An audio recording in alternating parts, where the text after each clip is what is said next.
만성 폐쇄성 폐질환 COPD, 만성 폐쇄성 폐질환 COPD 시술상에 근원지 도움을 청하십시오. 다음은 만성 폐쇄성 폐질환에 대해서 분당 서울대학교 병원 홈페이지 기재된 내용의 일부입니다.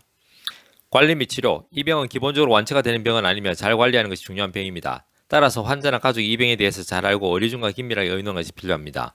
우선은 이 병에 해로운 일을 하지 않는 것이 무엇보다 중요한데 아직도 담배를 피우는 환자의 경우에는 반드시 담배를 끊어야 합니다. 담배를 계속 피우면 이 병은 어떤 치료를 하여도 계속 나빠지기 때문입니다. 약물치료는 주로 기관지 확장제 계열의 약을 쓰게 됩니다.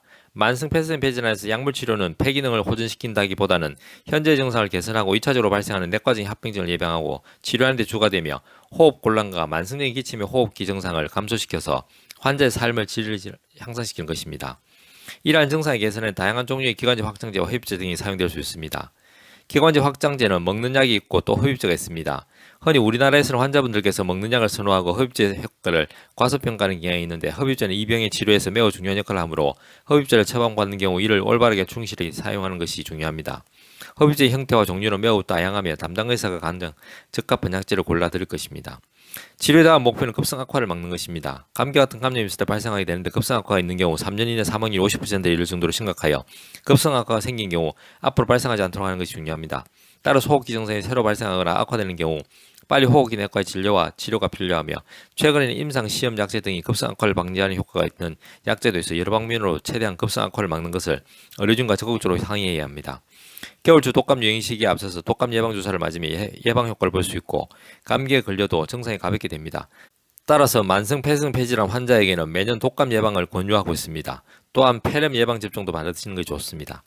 병이 많이 진행된 경우 산소요법이 이용되는데 장기적인 산소요법은 저산소 혈증이 있는 환자의 수명을 연장시킬 수 있습니다.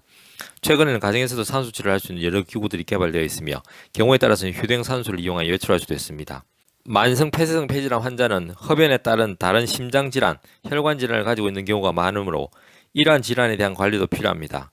특히 흡연적이 많으면 폐암의 위험도 증가하기 때문에 매년 폐암에 대한 조기 검진을 위하여 흉부 촬영과 저용량 흉부 CT 검사 등이 받는 것이 권유됩니다. 만성 폐쇄성 폐질환 COPD의 관리 및 치료에 대해서 간략하게 정리가 잘 되어 있습니다. 기존으로의 뛰어난 검사와 처치에도 불구하고 만성기관지염, 폐기종의 만성 폐쇄성 폐질환 COPD로 고통스러우시다면 COPD 시술통에 근원지 도움을 청하십시오. 한의학은 과학입니다. 한의학은 철학입니다. 건강은 균형입니다. 동양 한의원은 균형입니다.